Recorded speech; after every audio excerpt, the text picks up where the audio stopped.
Good afternoon. Thank you for joining us for today's call with Illinois Secretary Jerry Oleksiak and UC Benefits Policy Director Susan Dickinson. I'm Teresa Elliott, Deputy Communications Director for Illinois. Please submit your questions by clicking the chat icon, which is the blue thought bubble in the lower right-hand side of your screen.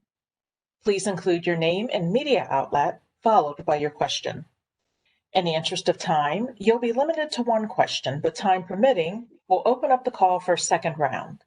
You may submit any follow-up questions to us at dlipress@pa.gov, and we will address them after the call. For your awareness, this call is being recorded.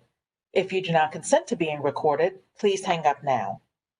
Following the call, a link to the recording will be provided to the media outlets that participated today. We'll get started with comments from Secretary Jerry Oleksiak. Secretary? Thank you, Teresa, and thank you to all those of you who have joined us this afternoon. We appreciate your involvement. Let me give you some updated numbers. Since March 15th, we've paid close to $30 billion, just shy of $30 billion in unemployment benefits. That's $5.5 billion from regular UC, $5.5 billion from the Pandemic Unemployment Assistance Program, $417.1 million from PEUC, the Pandemic Emergency Unemployment Compensation System, $100.4 million from Pennsylvania's extended benefits, and $15.8 billion from the federal Pandemic Unemployment Compensation Program. That's the extra $600 that has been used up, and $1.65 billion from the federal lost wages assistance that we continue to pay out. That ended as of September 5th, but there are citizens who are still collecting their benefits. Since March 15th, we've increased our UC Service Center staff by over 150%. We've gone from 775 employees to our current total just shy of 2,000, 1,998. And those folks in our UC Service Centers have worked 349,670 total hours of overtime as of this morning. 97% of eligible claimants who filed for regular unemployment compensation between March 15th and September 5th have either been paid or have been determined ineligible for benefits, and we continue to make progress with that. Since March 15th, we have helped more than 1.2 million people through email and another 1.5 million by phone, live chat, and personal assistance, including our new chatbot that we instituted just a few weeks ago. As you know, we have been doing everything we can to increase our response time, to increase our customer service, and we will not stop until we have done all we need to do to make sure that people get their benefits. I want to remind everyone again, if you are eligible for the Federal Lost Wages Assistance Program, to apply right away if you haven't already done so. Although the week ending September 5th was the final week for that program, L&I will continue making retroactive payments for the claim weeks of August 1st through September 5th for the foreseeable future. There is no further federal funding has been allocated for that. So we encourage people to go to ucpa.gov/cert to apply if they are eligible. Our trust fund, as of Friday, October 9th, the fund balance was more than $48 million, and we have borrowed thus far $382.9 million in zero interest loans from the federal government. We are continuing our town halls for the public. We've held 19 so far. We'll hold our 20th town hall on Thursday, October 15th at 1 o'clock.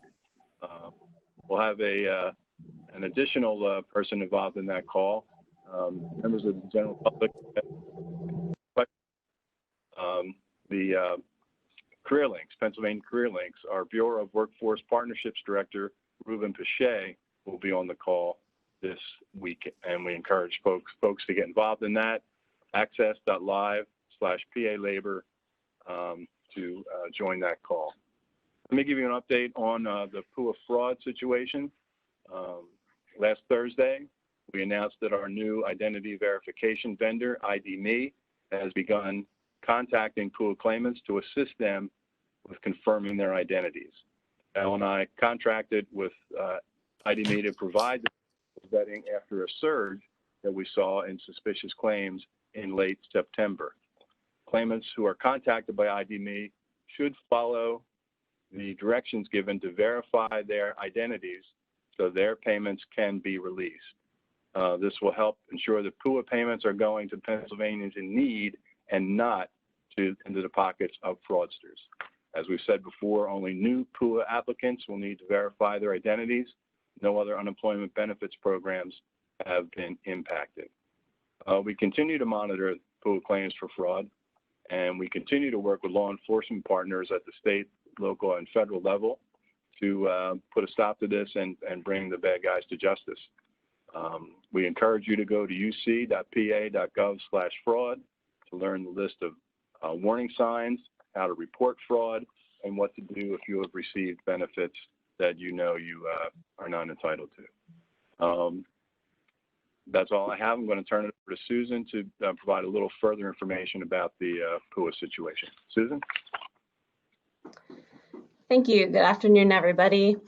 I just want to talk a little bit about the process that we are using to alert individuals that they must use ID.me to verify their identity, and then what happens next.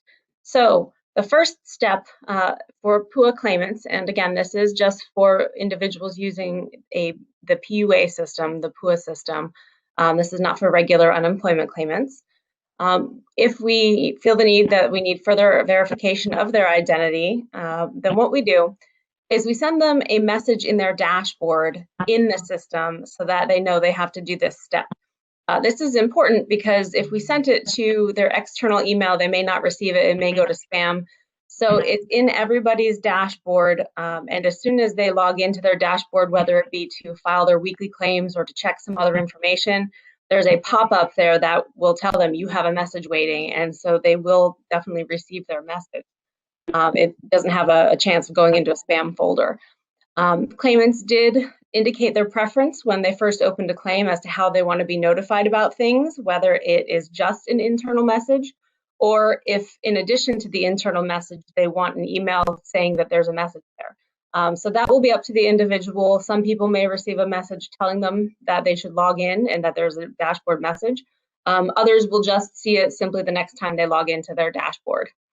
So we send this message and it has a link to a web page on ID.me's site that looks like a Pennsylvania web page. It has our PUA logo up in the corner, and it provides the information about what's happening, and it provides a link to their application.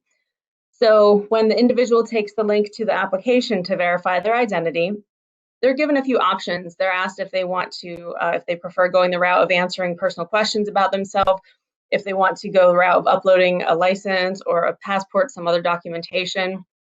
ID.me is unique in that it also offers a face-to-face trusted referee session. So if none of these other options are acceptable, or let's say they try another option and they can't be verified, for example, if someone's last name recently changed and there's an issue there, well, then what will happen is they can link to what's called a trusted referee, and that will be a face-to-face video conference where ID.me's referee will then go through some questions and some conversation with the person in order to verify their identity. That definitely makes it unique from other services that some people may have been using or other agencies may have been using. So once a person goes through the process, and if they're verified, then what happens is we receive information back from ID.me that this person was verified, and our system will go ahead and automatically remove the identity hold on their claim. Now, the identity hold, if that was the only issue on their claim, the person will end up receiving any payments that we may have been holding. However, there could be other issues on the claim, general eligibility issues. So if there are eligibility issues that we're still looking into, payment won't be made yet, but at least the step of taking the ID hold is off. And then they can proceed from there and we can proceed with the claim. Those who are not successful with ID.me, there is still the option of the manual process with our staff, with us directly. If for some reason ID.me fails, or let's say that the person does not have internet access, so they can't use ID.me and they have to go through the process of making photocopies of their identification and sending it to us, then we'll do that. We expect that proportion of people to be relatively small. Most people who we send through ID.me will be able to go through and will receive their successful report back from ID.me so that we can then proceed with their benefits. So individuals can then, once they've been verified, individuals can expect to receive an email from us, again, in their dashboard the following day saying you've been verified. It's a very short, sweet email just saying that they've passed. So that's how the process works, and individuals will be seeing these emails for weeks to come, and we'll keep checking identities as needed through the end of the program. As a reminder, the end of the PUA program is at the end of December, so we have a few more months to go. So far, we've only been trying this out for a few days, so we're still seeing how it works, but so far, so good. Okay, thank you very much for that information, Susan. And now we'll move on to the Q&A portion of today's call. If you have any questions, I encourage you to submit them at this time using the chat icon located at the bottom of your screen. Our first question for today's call is Joe Chevalier from Bucks County Courier-Times. Joe asks, when do you anticipate to begin paying claims held up because of the PUA fraud?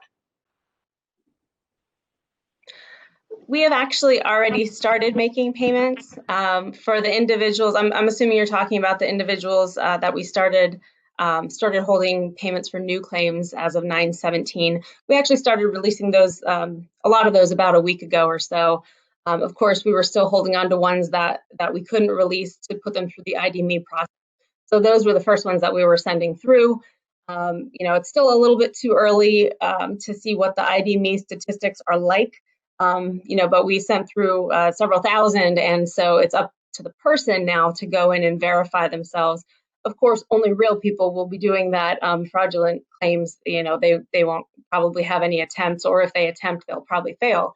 Most of those that we've been holding up since 9/17 have already gone through.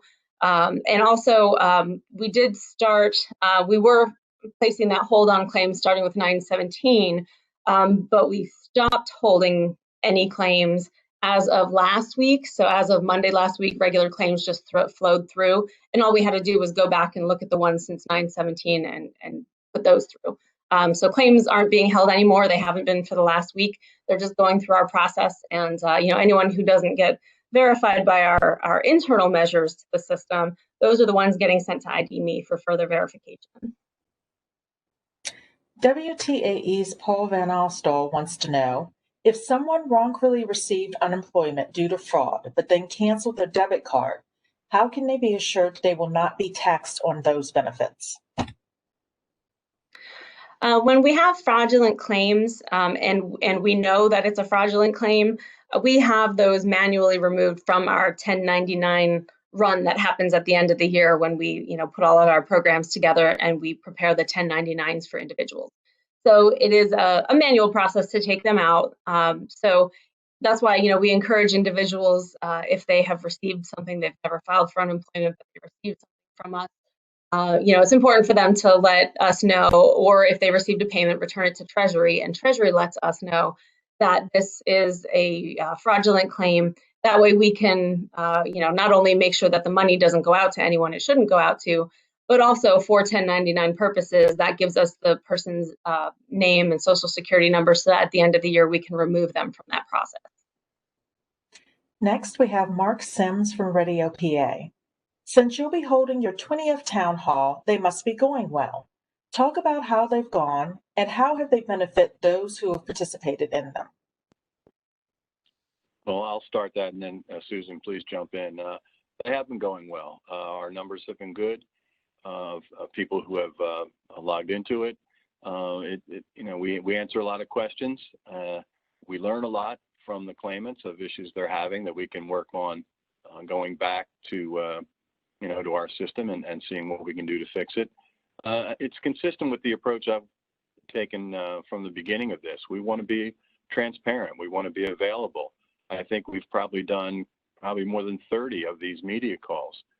We should go back and count them. I know we started the town halls a little bit after the media calls, but we've been doing this every week since very early with the media, since very early in the pandemic, and we soon saw the value of reaching out to the public as well. So I'm glad we do them. There are a few that I've missed, and I'm really sorry I missed them because we do learn a lot. Susan has been, I think, on just about every one. So we will continue them, and we find them valuable. I hope the public does as well. Susan? I do appreciate during those calls the variety of questions that we get, and I think a lot of people who tell me that they listen in on the calls and they've learned a lot. It's because of the wide variety of questions that we get. If you get the same question over and over, and sometimes we've been through that depending on what's going on in the UC world at the time. But I've had a lot of stakeholders tell me that it's helped them a lot because it helps them learn. It helps them learn about what's happening in unemployment, and what better way to do that than to hear it directly from people who want the answers to these questions. We have a lot of information on our website, but there's no way for us to know which pieces are more informative than others. Which pieces people appreciate more, and sometimes they may have some strange question that's maybe not addressed on the website. So it's a good way to get feedback to know what it is we can do to further help the public and what kinds of questions they have that we can spend our time addressing and maybe making some adjustments so that we can better serve them and they get the answers that they need. KDKA Radio's Joe DeStio asks, how much has the state had to pay to implement the new ID system? There's no implementation fee. It's a fee per person that's verified.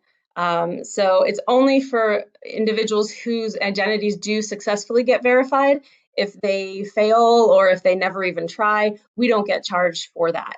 So the per person fee for a successful verification is $3.50. For someone who is successful but has already been verified through ID.me in the past, because ID.me, they're in a lot of different industries and they're used by a lot of different companies.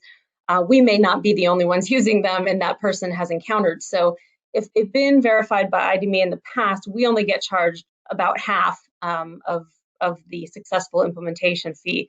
So it is only $3.50 per successful person, and it's about half that, $1.75 for an individual who's already been verified.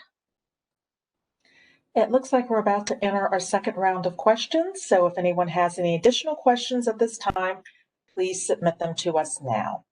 Next, we have Joe Napsha from the Tribune Review. How much money does the state still have to pay to $300 a week checks? And I believe he's referring to the Lost Wages Assistance Program. We still have, oh, go ahead.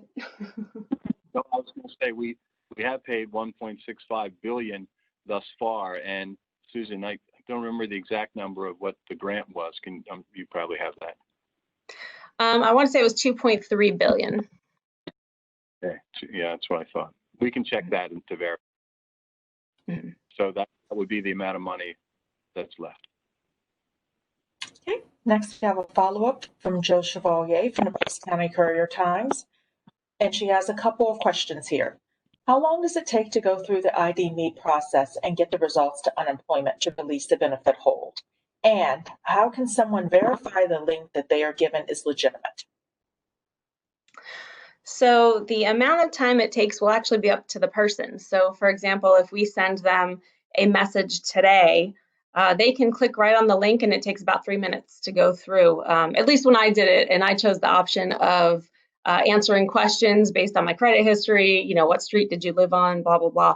I ended up, it really only took 3 minutes to verify my identity. So if a person gets the link today, they decide to, click on it right away and go through, they'll be verified today. We will receive information from ID.me tonight. and their payments will be released tomorrow. And then tomorrow is also when they will receive a message in their dashboard saying that you've been verified. So it could be that fast, but again, it depends on the person. It depends on if they have trouble getting verified. It depends on how quickly they decide to go through and click the link. To your question as to whether or not they can verify if it's a legitimate link, it will be in their dashboard. So it's not in their regular, Yahoo account or Gmail account. It's in their PUA dashboard. So they actually have to log into their dashboard for their claim as if they were going to go file for weekly benefits or something like that. And then they will find the message within their dashboard. So there is no spam in their dashboards. Not that I've ever heard of. So they'd only receive messages from us in that dashboard. So that's how they will know that the link is good and they can follow that link. WTAE's Paul Van Allo asks, do you have a date for when the new BenMod computer system will be online? We do not have a date certain yet. We continue to work with the vendor, with our BenMod advisory committee, which is comprised of representatives from all the caucuses in the state legislature, advocacy groups, some of our own staff. So we are working with the advisory committee, with our vendor, with our own staff to determine when will be the best time to go live with this. We are anxious to get it going. We want to do it. Our staff is excited about it. It will help with the system, certainly. But we want to make sure, as we've said before, we're in the midst of record numbers of claimants. We want to make sure that anything we do when we do go live will not have a negative impact on our claimants. So we are treading very carefully with it. We want to make sure that things will be are thoroughly tested and are ready to go. And as soon as we do have a date, we will let everyone know. Our final questions for the day are regarding the ID.me system. Julia Agos from WITF asks, what kind of security does ID.me use to protect users' data? And how do you reassure applicants who are protective over their data? Well, that specific question would probably have to be directed at ID.me, but I can tell you as part of our process, the state doesn't actually send anyone's personal information to ID.me. All we do is we invite users to use ID.me. We're the ones who send the emails in someone's dashboard to say, we want you to use this service. And we have the links set up through our dashboard and through the ID.me web page. So when someone goes through that web page that we've invited them to use, and they get successfully verified, that's when ID.me is actually going to send their information to us and say, this person has been identified and they're okay. So ID.me does not receive anything from the state. They, of course, their system identifies people through credit records, credit history. They have also telecom records that they use to identify people. So they have various links to places to personal information, but that's all done through their company. There's nothing that we send them, that would be any information of claimants. It's more like they send us information when the person has been successfully identified.